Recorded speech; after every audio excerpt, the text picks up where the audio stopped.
Welcome to the fourth of our online presentations at BIPS. And it's a great pleasure to welcome Professor Andrew Newman from Edinburgh University. As you can see, it's the land of perpetual sunset up there. And apart from that, Andrew has been at Edinburgh since about 1996. He has a personal chair in Islamic Studies and Persian. And after doing his BA at Dartmouth College, he did his MA and PhD at University of California in Los Angeles. And then he's worked at the Wellcome Institute on the history of medicine.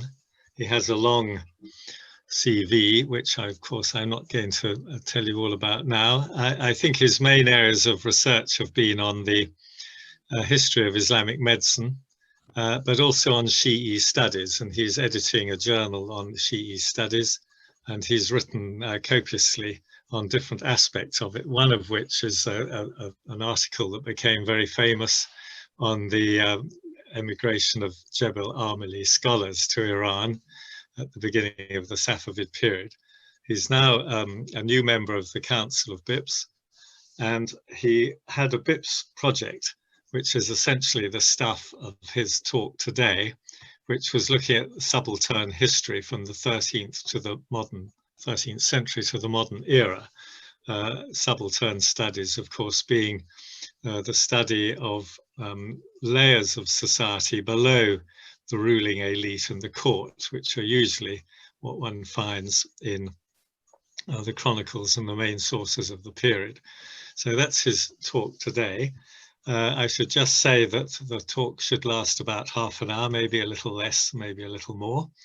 And then we'll have a question and answer session, and you can write your questions in on the question and answer function, and I will do my best to moderate these and either pass them over to Andrew to answer or write a polite note saying that your question will not be answered this time. So without more ado, thank you very much, and over to Andrew. Thank you, Charles, very much. Thank you for inviting me. I've got about 15 or 16 slides, and so what I intend to do is offer some introductory remarks, talk about 3 articles that I've published in the last, all in the same year, 2 of which talk about antinomian behavior, and this is numbers 2 and 3 on your screen, and then the 4th one published in Lloyd Ridgeon's Routledge Handbook of Sufism, talks about Sufis and Sufi orders in general, and then I'll offer some summary thoughts and a conclusion. Some of you may have seen the special issue 53 of Iranian Studies published this year on endangered Iranian languages, language contact and language islands in Iran. And this reminded me when I was living in Mashhad in 1975 and 76 of Persian those days as certainly being an important language, but not being Iran's only language. I had a very good friend who spoke Turkish, and he and I used to go around Mashhad and Khorasan and elsewhere. And actually his Turkish did him much better than my Persian in many of the circles in which we traveled at the time. Before living in Mashhad, I lived in Kermanshah for 6 months in 75. And Kurdish would have been, if I'd had it, much more useful than Persian, except in some very limited circles in Kermanshah. Now, if you look at this language map here, it's originally 1964 and it's updated for 2006, kind of illustrates my point there. You can see this map of the various languages in Iran at the time. So if this is the case then in the 60s and 70s, and remember, Iran only became a majority urban society in the early 1980s, then what was the situation back in the Safavid period, 1500s and 1600s or 1700s? And Floor sort of answers this question, or answered this question about 20 years ago now, that he estimated that the total population of Iran in those days, on the plateau as I call it, was about 9 million or so, of whom 85 to 90% of the population was rural, tribal, and peasant. And he then goes on to talk in the subsequent pages, page 12 and forward, of the religious differences, the linguistic differences, the ethnic differences, meaning once again that one could possibly argue that Persian wasn't the realm's majority language, possibly not even spoken by the plurality of the population. So Iran, actually, when I teach in my classes, I like to say it was multicultural before anybody ever thought about the term in the first place. But what it does mean, as Charles was suggesting, is that the Persian and Arabic language sources, the secular and religious texts on which academics tend to focus to find out what was going on in Iran at the time, mainly were written by some elites for other elites, and maybe mainly on the urban side. Here I rule out the foreign travelogues, whose reliability has been the subject of some discussion finally. And also, of course, the court chronicles have their own kinds of agendas, admirably discussed by Sholay Quinn in her book on historical writing during the age of Abbas I. So the argument is then the urban and rural illiterate, the majority anywhere in any society, left no written records, and therefore their voices are very difficult to recover. And so what I've been trying to do is try to recover those voices by, a la sort of Walter Benjamin, reading against the grain. He talked about brushing against the grain, and I'm talking about reading against the grain. That is, taking the text and trying to find out who the audiences were and what were the arguments that were trying to be made, and then read these back into understanding who were the protagonists here as well. So the idea then is to take the population and as I say in the title, invert the pyramid. Turn the whole thing upside down, get the bulk of the population up there, and then try and figure out avenues to understanding what it was that they thought and their beliefs and their practices. And if you do that, my argument is you find out, I think, that the interests and agendas of the majority of the population were actually very different to those of the scholarly elite. And it suggests that the spiritual discourse of the period with which we today are most familiar was actually probably in the minority. So I did this across these three papers. This was the first one was one done in Venice, overlooking the canal, which is lovely. The second one was done was a conference by late Leonard Lewison at Exeter, and the third of these papers that I'm going to discuss today was in Lloyd Ridgeon's Routledge Handbook of Sufism. The first of these papers looked at some treatises directed against the veneration of Abu Muslim, the Iran-based Abbasid agent who sort of initiated the process, according to the understanding, of the Abbasid rebellion and the eventual downfall of the Umayyads. There's been some discussion of these particular essays, but nobody had ever looked at them before in any detail, and so I found them and I discussed what the content was and looked at them all the way. And what you can see here is, first of all, the length increases markedly from 4.5 to 8 to 27 pages. And you can also see the extant copies, which, to use the vernacular, well, there weren't very many. There ain't many extant copies. 1 copy, 4 copies, and 1 copy, as you can see there. And what this illustrates, actually, we can unpack this for some of the ideas that were floating around in the area about the people who venerated Abu Muslim, what they thought and what they did. But you can also see that the discourse here was in the minority. That is, those who were attacking the veneration of Abu Muslim were actually in the minority. Okay, all these texts were written in Persian. They grow in length, as I said. They portray Abu Muslim as a great friend of Ahlul Bayt, the Prophet, family of the Prophet, but especially in this case, the Imams. They look at him as an incarnation. They attack his view of himself as being an incarnation of the divine. And there are references in these texts to songs and singing and claims to hulul and such as well. These 3 texts were the only ones, and again in very few numbers, of some 24 essays that were listed attacking the veneration of Abu Muslim and defending one Mir Lauhi, who was a student, as I say, down further on, of Sheikh Bahai and Mir Damad and others, who was attacking this veneration at the time. They were written across the, they seem to have been directed mainly, I would suggest, at a rising millenarian tendency among the urban-based Persian-speaking population, artisans and craft population of Isfahan in particular, which population was growing commensurate with the expansion of the city, both commercially, politically, and in terms of spiritual infrastructure as well.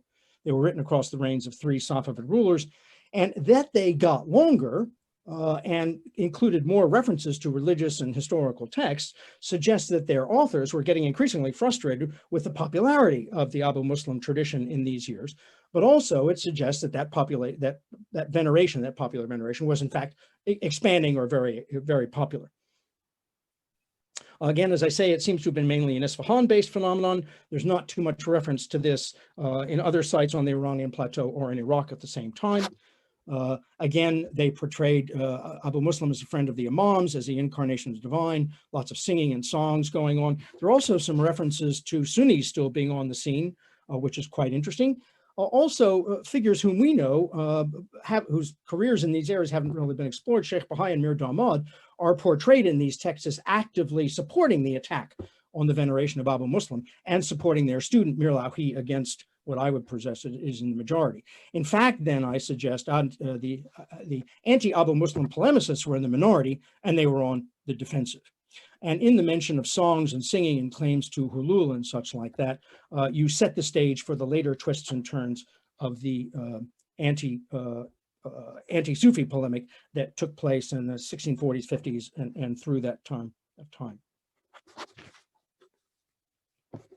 So again, the notion is that the limited legacy of the written word of the polemic suggests that on the street, as it were, Abu Muslim was a pretty popular figure, and that those figures who were attacking this and some rather venerable figures in our own understanding of the main figures, spiritual figures of the Safavid period, were in fact on the defensive throughout the period. I've written some more on these essays, these anti-Sufi essays and such, including an article published in Iran in 1999, but I'm not really going to talk about that here. I'm going to go to the next one, and that is a paper I published in the collection of the Exeter Conference, convened by the late Leonard Lewis and Reza Tabandeh, which is entitled as above. These focused on some works of Muhammad Tahir Qomi. Now, Muhammad Tahir Qomi is well known as a fierce critic of Sufism and philosophy, and he's also known as an akhbari, that is, someone who opposed the use of ijtihad in jurisprudential thinking.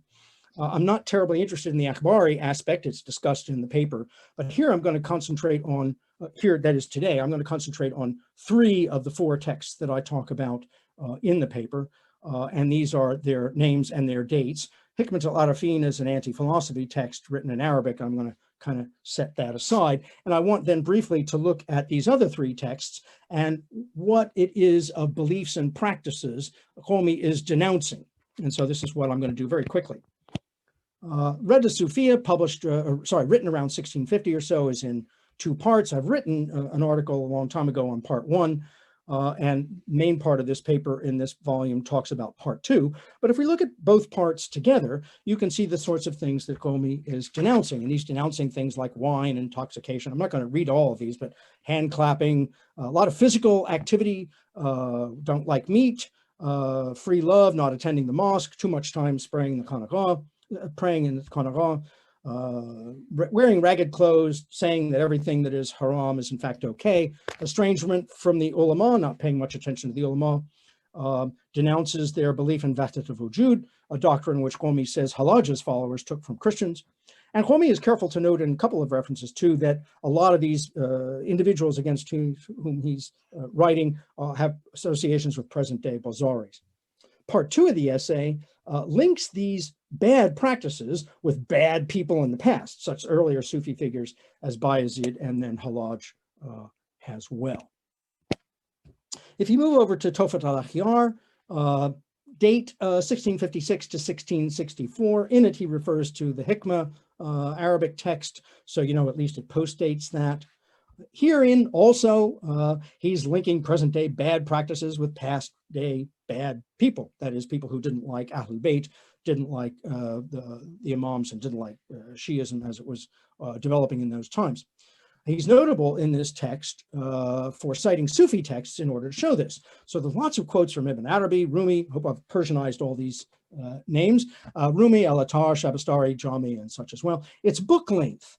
So rather like the last 2 anti-Abu Muslim tracts, it suggests that Qomi feels like he really needs to double down on this because his earlier efforts and the efforts of others to attack this thing and make this thing go away have not been successful. So we're really going to nail it this time with a book and lots of quotes and such. And we're going to use the texts, the Sufi texts against Sufis, in order to show that this is what they really said, and these practices are the practices that they really espoused and advocated, and we all know that these practices are bad.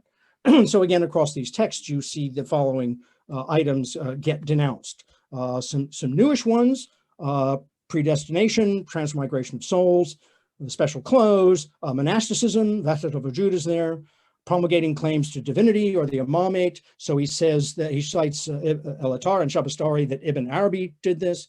A lot of sitting in seclusion in hermitages, not paying the zakat, not doing the Hajj, praise of prominent Sunni figures, and claiming that they could see Iblis and that Iblis was afraid of him. The text is notable for Khomeini's comment that the Nur Bakhshiyya, who held that Muhammad Nur Bakhsh was the Mahdi, was then the most popular order in Iran. Let me go to the last of Khomeini's texts here. This is Al-Fawaid ad-Diniyya. It post-dates Tofat al-Akhyar because there's some references in there, and I note these in the text. So probably after 1664 sometime. It's not been published, not paid too much attention to date. 32 manuscript folios, 37 questions and answers of varying lengths. Overall, the text is intended to deal with fatwas against philosophy, the unbelief of the believers, the followers of Bayezid and Hallaj, the virtues of the religious sciences, and the fuqaha and the ulama generally, and their role in being the repositories of the religious sciences. He takes the familiar strategy across most of these of condemning present day bad beliefs and practices with past bad people, okay? And he does so, once again, as he had in the Tofa, by citing the author's works against these practices. So across these 37 Q&As, I'm only going to focus on these ones of these kinds of behavior and doctrines as well. One of the things he's doing, as he does in the introduction, is he upholds the obligatory nature of seeking ilm, and it's being centered in the imams and seeking it from the ulama.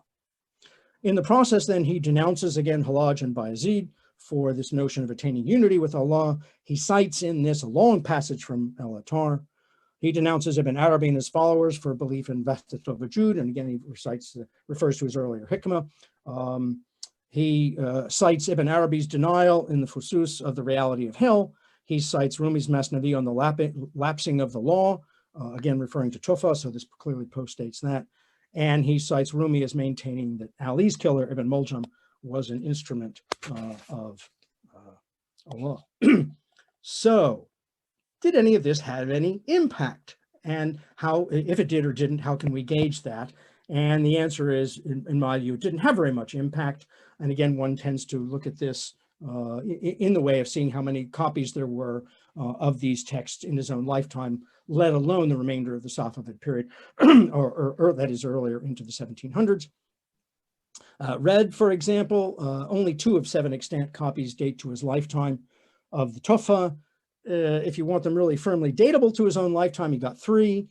If you expand it to the end of the century, you end up with another 3, so you get 6 out of the 17 are dated to this period. The Hikmah, which I include simply for reference points, 10 of 21 copies can be dated to the 17th century. That seems-ish to be 50%, so about as popular as some of the others. Al-Fawaid, 1 of 3 copies dated to his lifetime. So the answer is that Khomeini's impact, if we judge it in this way, was about the same as that of the anti-Abu Muslim polemic. That is, 3 essays of 24 being extant, and of those three essays, there not being very many copies. Now, lastly, then, I want to talk very, very briefly about some points I made in the article I wrote for Lloyd Ridgeon's Routledge Handbook on Sufism. And here I'm looking at the some order and some non-order Sufi-style activity as well, again, very briefly.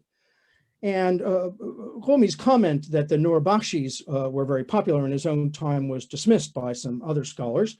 But actually, some more recent research corroborates Khomeini that the Nur Bakhshis were quite so popular, especially in the Mashhad area and in Khorasan generally. And Khomeini does mention Khorasan as being a kind of hotbed of Sufi-style activity elsewhere in Tufa. We know from research by Atta Anzali that the Zahabis were quite popular in Isfahan in the 1660s. The 1680s, as I say here on the PowerPoint, some socioeconomic crises led the Zahabis to decamp to Shiraz, wherein the order seems to have flourished. The Zahabi master Nairizi in 1760, died 1760, actually trained in Shiraz. Then he moves back to Isfahan. And he had some post-1722, that is post-Afghan invasion observations on the city, which suggest the vitality of both philosophical and popular Sufi activity. The latter, interestingly, he does in the same way. You kind of read against the grain. He says, oh, I don't want to have anything to do with those people. They're all over the place, and they have bad ideas and bad beliefs and bad practices. So again, you brush against the grain of the discourse to see, well, there must have been a lot of it if he felt he had to defend himself against it. And then Lloyd Ridgeon, again, has written a very interesting essay on a 1668 work of a non-order, if you will, kind of Sufi-style activity, which suggests that there was a lot going on there, which wasn't, as it were, necessarily organized in that sense, not immediately identifiable with a particular Sufi order, such as the Nur Bakshis or the Zahabis or anything like that. Okay, sort of winding down here. One can accept that there's possibly some exaggeration in some of these charges that the critics of the Abu Muslim veneration and Khomeini himself were leveling. But one does detect, if you step way back, a distinct anti-clerical sentiment. That's what I see as kind of if you stand back and see the forest through the trees. So again, in terms of doctrines, you can see that they rejected Ilm as the sole preserve of the ulama. They rejected the reality of hell. They supported the notions of transmigration of souls. They saw Abu Muslim as a great friend of Ahlul Bayt, and they saw Ibn Muljam as actually being directed in his role of killing Imam Ali. In terms of practices, they rejected attending the mosque. They rejected prayer. They weren't in favor of paying zakat, and they didn't undertake Hajj. They favored monasticism, lots of attendance at the Khanagah, special foods, that is abhorrence of meat, and distinctive dress. And what these speak to me to say is that they were looking for some sort of personal, direct, or unmediated connection with or to the divine. And you can see that especially in some of these physical activities that get highlighted for criticism: singing, dancing, whirling, spinning, swooning, all these kinds of things. Allow, I think, a personal connection. You don't need the ulama, you don't need somebody to help you do this, to interpret what's right or wrong. If you get into these kinds of physical activities, you will attain some sort of better connection with this. You don't need Arabic to understand all these texts. You can kind of do these things on your own, as it were. And there's some parallels with these kinds of anti-clerical sentiments with Antinomianism as it's being critiqued in England between 1641 and 1660, during the time that of the English Revolutionary period, when censorship was more limited than on either side of this. Christopher Hill talks a lot about these kinds of doctrines and the anti-clerical sentiments which underlie them in his volume, The World Turned Upside Down. So if we're trying to recover these voices, urban and rural, here we have some clues onto what's going on in some urban settings. Orthodoxy clearly then is under challenge in 17th century urban settings on the Iranian plateau during the time of the Safavids. One can see the power of the urban classes, especially in Isfahan and other instances. Abbas I had to change his initial Maidan expansion plans and move them someplace else because he had a lot of resistance there at the time. Sheikh Bahi, who was appointed Sheikh al-Islam by Shah Abbas I, had to give up that post. He relinquished it and was being attacked. Faiza Kashani died in 1680, whom we know for his philosophical inclinations and such, was appointed Friday prayer leader. He was forced to reject that, or sorry, to give up that post as well. I've written about that. And we can see here in the essays, the anti-Abu Muslim tracts, that in fact, the admirers of Abu Muslim had the detractors on the run, stretching to Mir al-Awhi being attacked in the streets, and a whole bunch of other authors writing in and about anti-Sufi polemics and anti-Abu Muslim polemics, but not really wanting to identify themselves as the authors. We can see risings across the period by the Nuqtafis, by Darwish Reza in this period, and we can see that the popularity of certain Sufi orders is attested. The Nur Bakhshiyya, for example, the Zahabis, and other non-order kinds of activities are also in evidence in Isfahan, Shiraz, and Mashhad. What about on the countryside? Well, I think the way to begin to explore this is to assume that there is on the plateau and these other areas, the same sort of unorthodox blend of Sufi Shi'i messianism that was on offer in these areas prior to the rise of the Safavids. Very millenarian, very messianic, not certainly orthodox according to the Shi'i ulama.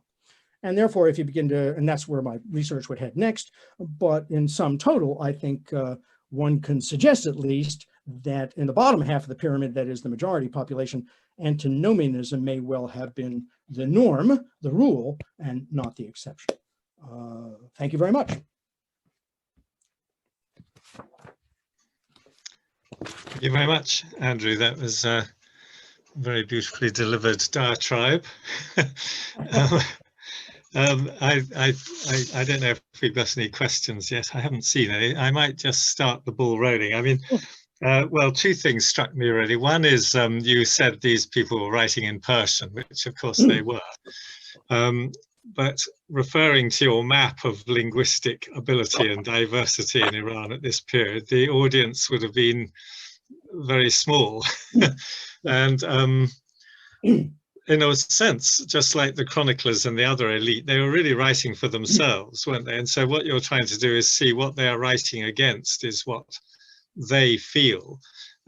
You were a little bit vague about who they were. You know, they're in favor of Abu Muslim, they're in favor of Sufism, they're in favor of blah, blah, blah. Do we have any sort of idea of a wider audience who would be listening to this, or if there'd be sort of sympathetic scholars in the country, well, not in the countryside, but in the, you know, the other provincial centers who might be echoing this material to a wider audience outside the two main cities?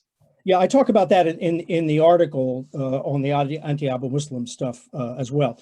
I think that primarily what's going on is that in Persian, they're writing to other clerics, getting them in tune with the arguments against the anti-Abu Muslim, against the veneration of Abu Muslim. I think they're writing primarily in Persian because, again, as I suggested, in terms of the development of Esfahan in particular, and in the early stages of this diatribe against Abu Muslim, again, I suggested it's mainly in Esfahan. We don't have too much evidence of the pro-Abu Muslim factions being anywhere else on the plateau based on that first essay. And again, I discussed that essay in greater detail there. It was composed by a guy from Mashhad who went to Esfahan and saw this. He then, instead of writing, he was a friend, became a friend of Mir Lauhi, but instead of writing the text there in Esfahan, he goes back to Mashhad, where he seems to have deemed it safe to write, and he writes this essay and then sends it back there to Esfahan. So he was so on the run that, in my view, he was afraid of getting any more trouble that Mir Lauhi was already getting on, and he ended up then going back to Mashhad. The later two seem to have been written in Esfahan.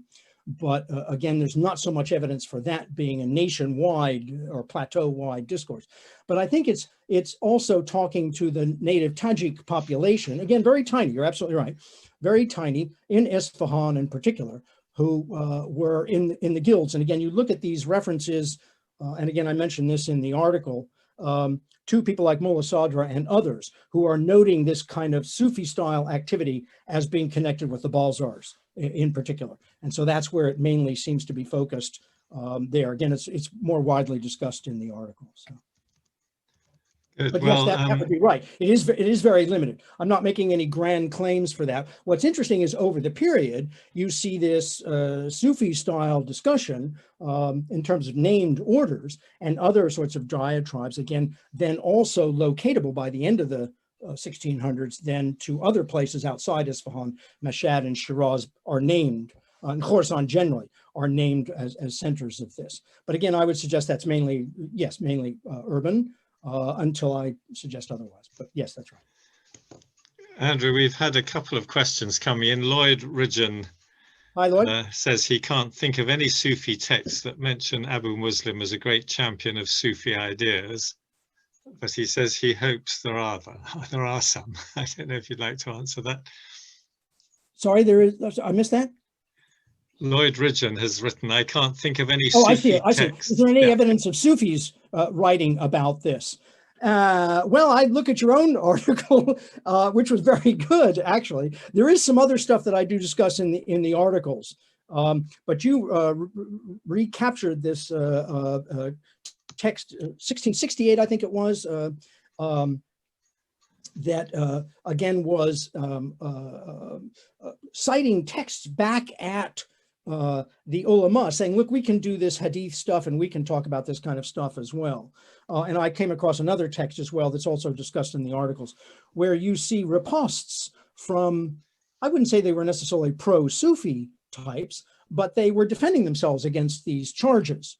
And then there was a very vigorous debate that I discussed some years ago on the legitimacy of ghina, of singing, wherein you get people who are recognized clerics of the period who are saying, well, look, certain forms of ghina are okay, and I can cite you a bunch of hadiths and such about this. Hura al-Mali writes about this. There's an interchange going on there as well. But no, I don't think of any particular Sufi texts that mention Abu Muslim, but we're still looking, you never know. Anthony suggests, can I do this one myself, Charles? Is that yes, okay? but actually, Anthony Wynn says, although few copies of these texts appear to have been made, might there have been? Absolutely. Yes, I certainly think that's the case. And looking at the numbers of copies is not absolute. It's just kind of interesting, and what I say is indicative, okay, that they were there. You can see if you map this, and I do this on 12-er Shi'ism, in my Edinburgh University Press book on 12-er Shi'ism, I map for the later half of the 17th century in Iran, an outpouring of manuscript copies of several, of a number of very key early Shi'i texts, again, as suggesting the expansion of interest in some of these key texts in the context of these debates, one certainly on Sufism, on Abu Muslim, but also Akhbaris and Usulis, things like Friday prayer. This generated an interest on all parts of, let's go back to the original text and see what they can say. And again, in an earlier, in another essay not discussed here, I talked about this debate on ghina and Sufi practice and such, as over the course of the 1600s, featuring ever greater, numerically greater references to the hadith on either side. And you can see this as you look at these texts along the way. And you can tie that in with the greater availability of some of these key Buyid period texts, in particular the four canonical collections of Shi'i hadith put together before the Seljuks showed up, and texts of Alamea Hilli and other Hillis and other figures. And again, in the appendices of the Edinburgh University Press books, you can see those numbers. Absolutely, they're not proof positive. It's just interesting that you see so few, and then all of a sudden you see an awful lot. So in some cases, you're going to notionally a handful of copies, all the way to 3 figures worth of copies, or high 2 figures worth of copies. So no, it's not proof positive. It's just kind of interesting when across the manuscript copies of the very early texts, all along the way in the late 1600s, the numbers of manuscript copies get very much higher. And if you think about it, when you look at these, the standard texts of a lot of these early Shi'i manuscripts, if you look at the manuscript copies that are used for getting these copies, an awful lot of them are from the Safavid period. So of 10, for example, there might be 7 Safavid period ones, maybe 1 undated and 2 earlier. So it does suggest, as I say, it's interesting, it's indicative, but no, it's not proof positive. So I see some others, but I can't see them all, Charles. So. Yes, Andrew, there's Suzanne Babai has written to say, would you speak about the period of Shah Sultan Hussein in this connection? Let me see if I can, in the connection of, well, in the terms you're speaking about, for the period of Shah Sultan Hussein. Yeah, well, I think that, again, and Atta Anzali has also done this. He has a very good article in the Zahabis, and then he has his big, thick book, too, as well. And in respect of the actual orders, I sort of think what he's beginning to say is quite interesting there, because, again, it's confirming these kinds of things. And he's also of the, he's all sort of, is he there? I don't know if he's there or not, but I'll suggest, in my opinion, he talks about this notion of Sufi decline and says, look, this doesn't really work. And he's the one on whom I depend for the Zahabi discussion in particular. And what he's arguing is that the Zahabis were alive and well. No, not necessarily in Isfahan, but certainly in other areas. And the Nurbakhshis, again, seem to be the case, again, in those years, which would include the reign of Shah Sultan Hussein as well. Abu Muslim, as she will know, because she preceded me in lots of these discussions in her PhD dissertation and then in her terrific book, these kinds of things were going on in that period, but I'm trying to put them in chronology. And I think what I'm trying to suggest is that where everybody says that Sufism was gone, no, that doesn't seem to be the case. It doesn't seem to be the case, as Anzali has shown, for named Sufi orders, but there is some other kind of beliefs and doctrines going on here, which, even if exaggerated in the film that they've been criticized, nevertheless, again, if you stand back, you see a distinct anti-clerical flavor to them. That's what I'm trying to suggest. And again, you're absolutely right, Charles. It's a limited basis, okay? So we don't really know what's going on among, say, non-Persian speakers, and we don't really know what's going on among tribes and peasants. But again, I'm trying to recover recoverable sets of voices, and here are these works which allowed me to make a start. So we have a question from Zainab Tamasuki. Thank you very much for the great presentation. Do we have evidence in Mashhad and Shiraz which non-minorities had the power to shape urban spaces and control them? And she says in the Qajar period there is evidence, but she's passionate to know I now see these, dated. so thanks very much. I can see these now. Sorry, I'm not very good with all this Zoom stuff, so I'm surprised it worked at all, really. So thank you very much for your comments. Not quite yet. You do in the Qajar period. And again, if we invert the pyramid, okay, and you extrapolate from time when we do have that evidence, then I think the evidence is out there to be discovered. I think it's sitting there. And again, one way to do this is to take the text that we do have and a la Walter Benjamin kind of read them against the grain or brush against the grain. Again, in my Shiism book on the Edinburgh University Press book, I try to do this with texts of Alamea Hilly and others, looking at those bits where Hilly and others along these centuries kind of get hot under the collar and or they recount arguments. I mean, they're writing these texts to debate with people. It's just that we don't necessarily know who brought up the original questions, but you can get a sense of the kinds of questions that are being asked all along the way. I mean, Hilly at one point is clearly upset with some of his students. And I quote him in the book as saying, you know, my students should do this, you know, they should listen quietly and attentively and not be raucous. I guess we've all had examples of that, but Hilly does that occasionally. And again, you can get this sense of anti-clerical, anti-hierarchical discussion too. So Zainab, I think it's there.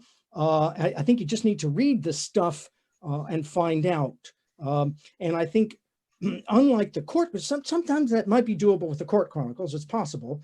Though I defer to Cholet on how you need to be very careful with these things.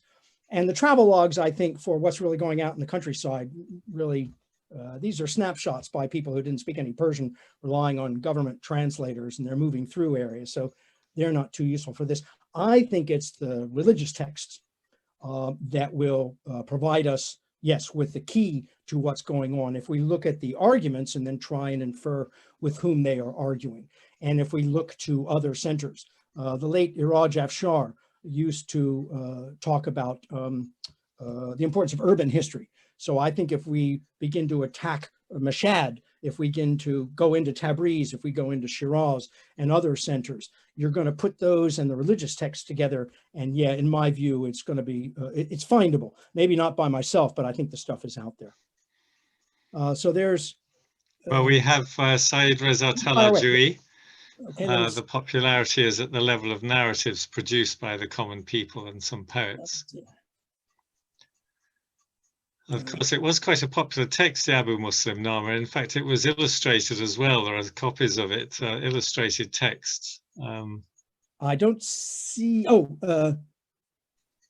right. Lloyd Popularity is more. It could be. I mean, it's hard to say. Yeah, it's hard to say. I mean, produced by the common people. If we're talking about the common people, in my definition, wouldn't necessarily have been literate in the first place. These are the avam, you know, the kind of masses.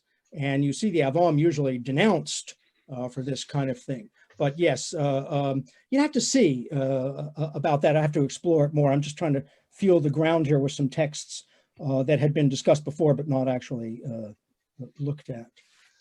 I could Go jump ahead, over You Sholay. do the order, yeah, please. We have hello, Sholay. Lloyd again. Why the ulama have a hang up on Abu Muslim? Isn't that partly because it was very popular, the Abu Muslim Name? Well, but And that's true. Yeah. He became a figure that they could identify with, because partly, of course, he was so involved, allegedly being a sort of Shi'i, someone who got rubbed out at the beginning of the Abbasid era. I mean, he's by far the most sort of prominent of most of these figures. Yeah, I think I think you have to read the stuff. I really didn't have time to give it adequate summary, but you can see what it is, again, reading back against it, why it was, I think, that the ulama, in particular Mir Lauhi and others, were upset about it. And again, for purposes of this afternoon, I'm just trying to step back and say there was a general anti-clerical sentiment here. But I think if you read my exposition of the text, you might get more of a flavor of why they were hung up on Abu Muslim in particular. What I find interesting is that, I mean, it was clearly a thing in the early 1600s. So what happened to it in the later 1600s? And usually my answer, and Catherine, I think, has talked about a little bit, that it gets, I think, in my own head right now, in October of 2020, I kind of think, well, the argument is it's been replaced by this anti-Sufi diatribe, but that's not satisfying somehow. I'm not really pleased with that explanation. But you can see similarities in the doctrines and practices which are being attacked in the anti-Abu Muslim texts with those being denounced in the anti-Sufi texts as well. So there's certainly an aspect of that, this hulul business, ghana, and all this kind of business gets transferred to the Sufi stuff too. And I think that's, again, it's an anti-hierarchical discussion. We can do this unmediated. The individual can do this in an unmediated fashion by engaging in these kinds of activities. And even if some of them are exaggerated, fair enough. And Hill makes this argument too, that even in the literature in 1640s, 50s, and so, that the diatribes against the Antinomianism of England were exaggerated. Nevertheless, he also steps back and says, what you can see here is a reaction against the clerics. He talks about tithes as among the things that the riffraff will not partake in. And absolutely no church. We don't go to church. We don't do this. We can meet up with ourselves and do this ourselves. This is the levelers and the ranters and such, whose existence, to be sure, has been questioned, but nevertheless, on the other side, it does seem as if they were there. And I would say these groups are certainly there too. It's interesting that the same kind of stuff is there. Antinomianism seems to have very similar features, even when you get into the detail. This notion that Hill brings in about inner light and such. Again, the individual can do this, doesn't need to be mediated, doesn't need to be told what to do by some educated, faqih or something like that. Charles, go ahead. Yes, well, we must, Sholay has a very nice point about the Shah Ismail histories, which were written in the 1680s or so. As you know, the late Safavid anonymous histories of Shah Ismail. Do these help understand the Safavid popular culture landscape? Well, I sort of talk about that in my Safavid book from 2006 a little bit. Those haven't really been examined as much as one would like, but I tend to look on those very late ones. I mean, they're all later texts, as I suggest, and it seems to me that by that time we're in the process of revising history. Look, it really happened this way. And some of the things that we read about, which scholars tend to present as true, really are looking back at things, projecting back certain discourses that they want to be popular now. And that kind of goes back, I think, possibly to this notion of what's going on in the Shah Suleiman and Shah Sultan Hussein. A certain image, it wants to be projected, and therefore we're going to project that back into the origins of the Safavids. Okay. There was one, I think I talked about cannibalism or something like that, or mass numbers of Sunnis were killed. And you see that kind of surfacing later, but you don't see much of that at the time. So I think that's a credentialing, a legitimization of certain authority and power. that's being, so early Safavid history is being rewritten by people in the later Safavid period, which is, one would expect that actually, but whether we should give credence to it as actual fact, that's another thing entirely. So. Well, it's nice to see Catherine Babayan Yeah, I saw tuning in. that. I thought, hello, Catherine. You might be interested in Andrew's paper. I've jumped over Jake Benson, but just to say hello to Catherine first. Hi, Catherine. Clearly, from the content of these Abu Muslim and Sufi rads, these were debates going on orally. Yeah. A rich exchange in writing on paper gives us an indication of how vibrant the tensions were. I think that's a very good absolutely point. right. I mean, if you go through Catherine will know the material as well, or certainly probably better than I. But again, I tracked it down in one of these essays and tried to count up all the various titles and cross-reference the various references to all these titles. And I come up with about 24 named essays which attacked the veneration of Abu Muslim. So clearly, yeah, there was tons of stuff going on out there. But interesting that only the tip of the iceberg survived. That's what I find kind of interesting. And I think this is partially because these folks felt on the run. So they're writing a lot because it's very popular, okay? But they are clearly on the defensive. And I think the fact that there are so few of these copies that Rezavi, the author of the first of the Abu Muslim treatise, has to go back to Mashhad. I can't stay here, I'll get attacked. So he goes back to Mashhad and he said, oh, here's my contribution to this discussion, but I'm doing it from the safety of Khorasan because I don't want to stay around Esfahan in order to attack this and be there and to support my friend Mir Lauhi. As I recall, Catherine, I think this guy, the author spent some time in Mir Lauhi's house or something. I mean, he was a house guest for a while. And he couldn't, stay around to defend his patron. I recall. I have to go look at the article myself and reread it.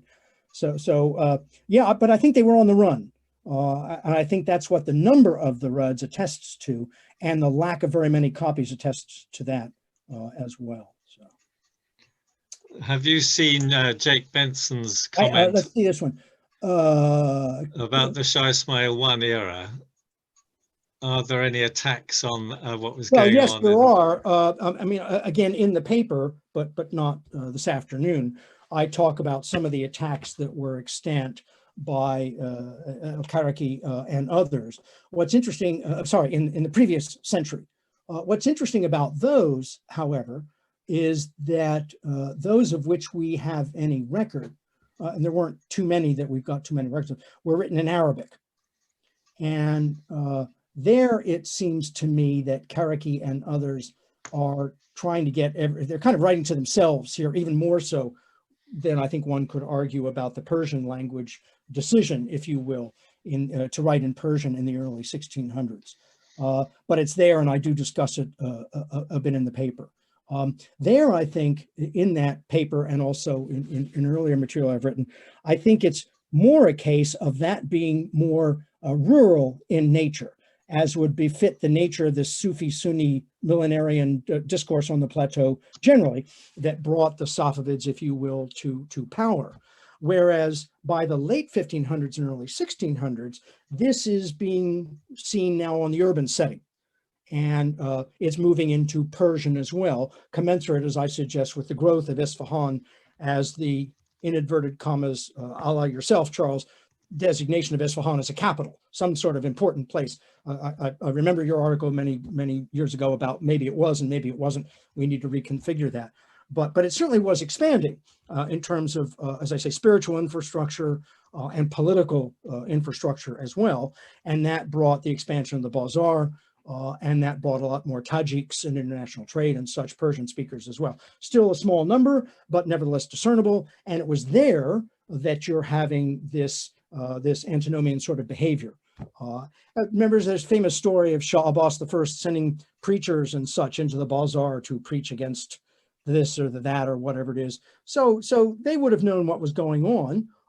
And so again, Mir Damad and Sheikh Bahai, who were court appointees, of course, Sheikh Bahai had to give that up under popular pressure. Nevertheless, were part of that attack on this kind of popularity and such. And again, this is a challenge to the clerical hierarchy. Who interprets salvation? Or if you can do it yourself, gee, you don't need to pay your taxes. You don't need to undertake all these kinds of activities. You can go to the shrine, the Hanukkah, or you can forswear something for 40 days and achieve it, you know, in these kinds of aesthetic, individual personal affections. And you can judge. You don't have to have somebody else telling you the hows and the whys, and maybe engaging in some sort of funny language stuff in Arabic, and them sort of, well, I know that Arabic stuff and you don't know it. You can see it in these early treatises, for example, in the anti-Abu Muslim stuff, that these guys are very fun. Oh, I can do this Arabic. I'm going to quote you this text in Arabic. You don't know Arabic. I know Arabic. So who are you going to believe? Well, you're going to have to believe me, because I'm the educated scholar, not these riffraff who don't, you know, speak any Arabic. They don't know the real stuff. And of course, this is being rejected. This clerical authority is being said, no, we can do this ourselves. We don't need you to tell us what to do. And by the way, we don't need to pay you our religious taxes. We can do with them what we wish. This is a very interesting point about anti-clericalism generally, because I mean, we all have the impression that, I mean, until relatively recently, even in Christianity or in the West, that, you know, it's an element of superstition. I mean, you're worried about the future and the afterlife, and, you know, whether you're going to go to hell or not. And the only guys who are going to give you the answer are either going to be the clerics or they're going to be the Sufis. And you know, the so-called popular religion is often more popular than the formal one. I mean, I would call myself a Christian. I think that's absolutely right. And I think if you, of Christian theology in my brain. Yeah, I think if you delve into this stuff, you're going to find, especially among the majority, that is the tribal in the suburban, sorry, the countryside, you know, outside the cities, you're going to find you're going to have more of that. Okay, because I don't see all that many clerics who are going out into the middle of nowhere to preach 12-er Shiism. And if in the middle of nowhere, that's where the most people are, I don't find them going there in this period. I mean, there wasn't any Wi-Fi. You're just not going to go place where there's no Wi-Fi. Why would you want to do that? You know, you got to have your this and your that. So you're going to stay where you are comfortable and where your authority is recognized and patronized, certainly by the court. But if the majority of the population is out there in what the Americans occasionally refer to as the boondocks, I bet they don't know very much about this.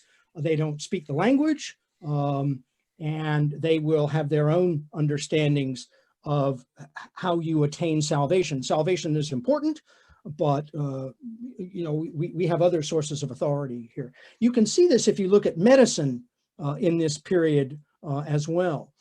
That in the popular level, medicine is a blend of magic, and it's a blend of prophetic medicine, and it's a blend of the Galenic as well. And you can see this on offer in texts that I've looked at throughout the history of Islamic medicine generally, but as well in the Safavid period as well. You can clearly see these are all on offer. And again, one would surmise that out in the middle of nowhere, where most people lived, they're kind of blending these things. It's very, I would say, pragmatic and practical, whatever works. So I'll try a prayer, I'll try some of this mixture, which I think one of the imams said might be efficacious. And of course, there's the evil eye as well. And so I kind of have to, you know, hedge my bets here. And this was seen as normal and natural, whereas the Orthodox clergy said, absolutely not. This is the way that this needs to be done. And they would have been in the minority. I'm slightly relying on Bluffer's Guide to Safavid History and stepping outside my, you know, my area of comfort. But I thought one of the features that we all take as more or less axiomatic is the rise of the Imamzadeh as a sort of popular local, barely an institution, but sort of replacing Sufi shrines in a way. And this being a sign really that the clerics were sort of winning, or at least the Imami argument was sort of winning over the rough and ready holy man argument. I mean, this may be complete nonsense, of course, but in which case generations of my students have been fed the wrong story.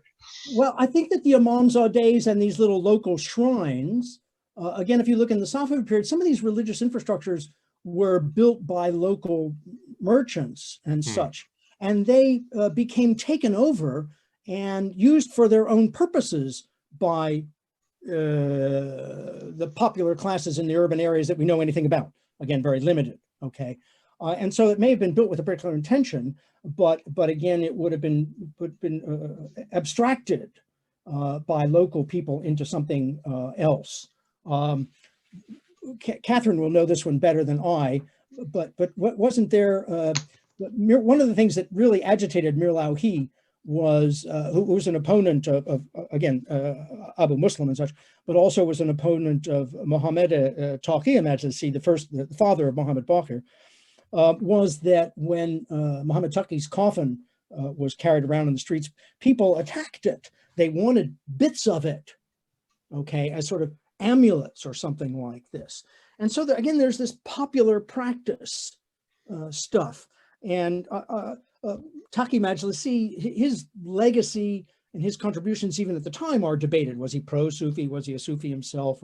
These kinds of things. And one looks at the texts and reads them in various ways. But if we stop back and we accept Mir Lauhi as having said that, it's quite an extraordinary thing. So one accepts there's something to it. The popular veneration of Taqi Majlisi sounds interesting, because I don't know that Taqi Majlisi would have necessarily favored some of these problematic doctrines and practices. And yet people put onto him his understanding of this and his acceptance of this. And I would say it'd be the same with these kinds of buildings. You can build the thing, but how in a generation or so it gets used and interpreted is an entirely different thing. And you kind of have to go on a piecemeal basis, one-to-one, and see how it was actually used. So trace the history of a couple of these over a period and see how it was reused, as it were, over a couple of generations. And I think you can see that in some of the buildings, the religious buildings that were built in Isfahan in this period. They clearly had one intention, but it does seem as if people went and did of it as they wanted. I think it was out there to say, you know, Ahlul Bayt and the Imams and the Safavids and such, but whether the popular classes got and accepted that message needs to be examined. Well, we have, well, Saeed Reza Talajui sent a link to a nice article by Zabihullah Safar. I don't see that. If he could send me that link, I would very much appreciate it. Yeah, I also asked him to do the same, because I couldn't download it. Yeah, exactly right. Yep. And then Lloyd is back again. Hi, Lloyd. Lloyd wants to know if antinomianism of the period contributed to the emergence of Usuli rationalism at the expense of the Akbaris. Well, I think so. I think especially if you recontextualize the kinds of debates, put it back into the terrain of the debates that are going on in this period. So over Friday prayer, for example, over Sufism, over singing, and Akbaris and Usulis. I used to think, however, and I used to think that there was a fine line between these Akbaris and Usulis, and now I'm kind of coming down along the way that there were these moderate Akbaris who were really just as Usuli as anything else when it came to issues of clerical hierarchy. So Tahir Homi was purportedly an Akbari, but as I've argued elsewhere, really, when you look at people like him and Faiza Kashani, who's also supposedly an Akbari, look, they were into this clerical hierarchy. So the notion of ijtihad may have been, as it were, a step too far, but you still have to listen to what I have to say. Okay, and if that's an aspect of usulism, okay, then that was common to a number of so-called Akbaris, moderate Akbaris, if you will. But there were all these debates. It was very vibrant kind of time, philosophy and Sufism and Abu Muslim and singing and who knows what going on, of which we have just some, we hit really the tip of the iceberg. And in the midst of this, as part of and contributing to these debates are the, if you will, the rediscovery of key early Shi'i texts, more manuscript copies available. Baqir Majlisi himself sending people out to try and find the famous 5th book by Ibn Babawayh, Medinat al-Ilm, which he never discovered, but it seems Sheikh Bahai's dad had a copy of that, and then it went disappeared. Trying to find these texts as a means, at least, of trying to find evidence for their points of view at the time. And again, if you look at the anti-singing debate that I've discussed in other articles, you can see an exponential increase in the citation of hadiths from the early 1600s, mid 1600s when this Ghana stuff got started, to the later 1600s. It's just just lots more. And they're going back to the coffee and they're citing it by name. And here it is, I've got these texts. And those texts don't figure, those hadith texts and other texts of previous Shi'i notables don't figure so much in the early 1600s. And again, if you look at the data, as it will, on manuscript, extant manuscript copies, it's indicative. It kind of supports that later on in the period, you've got a lot more copies from which to work. Both sides, everybody's using this stuff. And again, in some of these other articles, the text of the article talks about the if you will, the pro-Sufi or the pro-Ghana people using these texts as well to know, no, Ghana is okay. It's just in certain contexts you can't do it. So. We've got another question here, Maxim Alonsev. Maybe this should be our last one. We've been going on slightly over an hour now. Can you see this? It's actually an interesting point because the chronicles, of course, do refer to rebellions and revolts and things. I haven't really looked into this, but somebody undoubtedly has. And are they branded as sort of heretics or antinomian, or are they just sort of political dissenters, as it were? I don't know if you've looked into this at all. I've not traced that, and that's I really should go look at that. When I came into the Safavids, as it were, I came in from the religious texts point of view. So that's the things in which I'm kind of more interested. And for my next kind of big project, I'm actually forswearing the Safavids and going back to some earlier stuff. So I came in that angle. But you're absolutely right, one should go back. But I think when you do look at these court chronicles, I think you have to be very mindful of what Cholet teaches us. You need to recontextualize this, as you do with Tahir Homi. I'm not saying you don't need to be careful. I'm just saying, again, looking at these things and saying, well, this is what happened. Well, it's not exactly what happened. Something was going on there. And how can we infer from what's being attacked, again, indirectly, and again, I use the word infer, suggest, bespeak, attest, but not prove, because I don't necessarily think you can prove what was going on there. And plainly, there's lots and lots going on there. And you'd want to unpack those, and then you'd want to look again, try to resituate them in certain settings. Is it more rural? Is it more urban? There are people who've written about rebellions, elsewhere in the country, and somehow that stuff needs to be assimilated, which will not be done by me. But meanwhile, there are these examples of the, if you will, the non-absolute authority of the Safavid rulers. So this is why I shy away from using words like state and such. And I prefer using words like constituencies. And it's a takeoff from some of the work that was being done on the Qajars. A book came out about the same time that I came out with my Safavid book, the Qajar Pact, written by, Charles, help me out. I'm getting old. I missed the first part of your speech. Who wrote the book called the Qajar Pact? Oh. Sorry to put you on the spot. But yeah, no, I haven't read that, actually. I'm sorry. Well, anyway, whoever that was, I really apologize because I should know this kind of stuff, but I'm just getting old and gray, as you can see.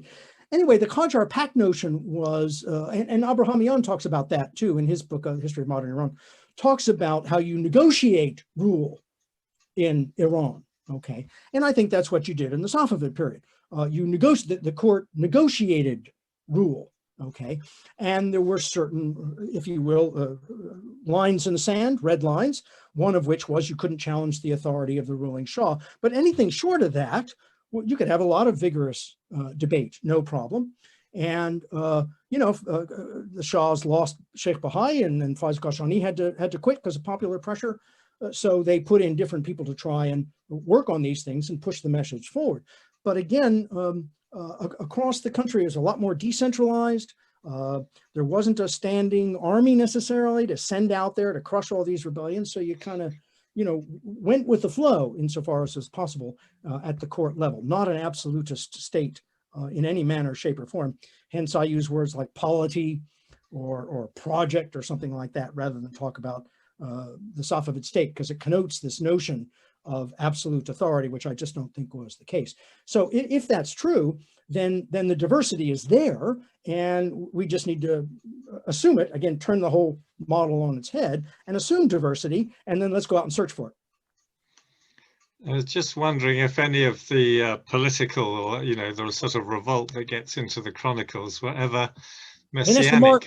Vanessa Martin, sorry, I apologize. 5 people have said this. Thank you all very much. I appreciate that. Look at the gray hair. That's it. Yeah. Thank you all.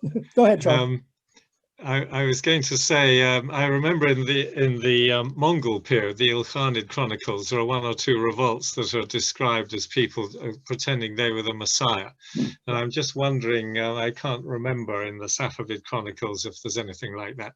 Yeah. I don't remember Dervish Reza. I know Catherine Babayan's written that. Whether he was trying to be a Messiah, I can't remember, but that would fit in with an extreme case, I suppose, of what you're talking about. And what's also interesting about the Nuktabis, and again, Catherine has talked about this too. So, is that with the Nuktabi rebellions and such, what there is, interestingly, is a confluence of interests between certain prominent tribal figures and urban Bazari types across several cities. So when the Nuktabis had their thing in the late 1500s, early 1600s, Catherine will know better than I, but it's all in the Safavid book and elsewhere, you can see that these groups are working together. So when heads are lopped off, and that's a head loppable off offense to try and replace the Shah. You can't do that. That's past the line. But you nevertheless see these alliances of urban and tribal elites. And if we are to say that the tribal chief is to some extent representative of his followers, and that may not be a safe assumption, but we tend to do that. As the tribal chief says, everybody does this. I'm not so sure that's true, but that's what we tend to assume.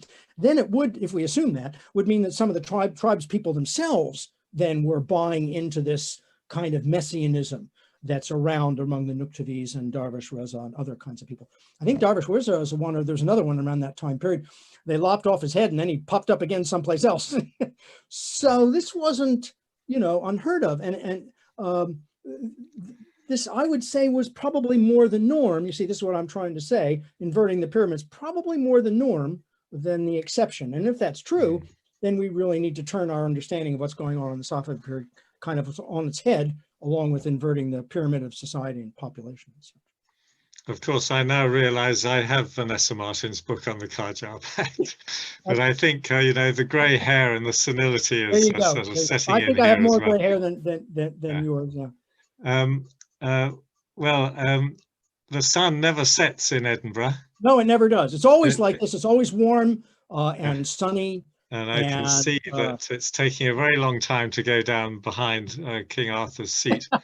But I think that we've run out of questions, and possibly we've exhausted ourselves with this. Thank you very much, Andrew, for a very stimulating talk. And you can see from the level of interest and the questions and the subsequent discussion that it's been extremely much enjoyed. So thank you very much for that. And thank you everybody for listening. Much appreciated, Charles, and thank you to everybody who asked questions, and to Louise and Sylvia and yourself at BIPS for facilitating this. Otherwise, I would have been at 6s and 7s trying to do this myself. So, excellent.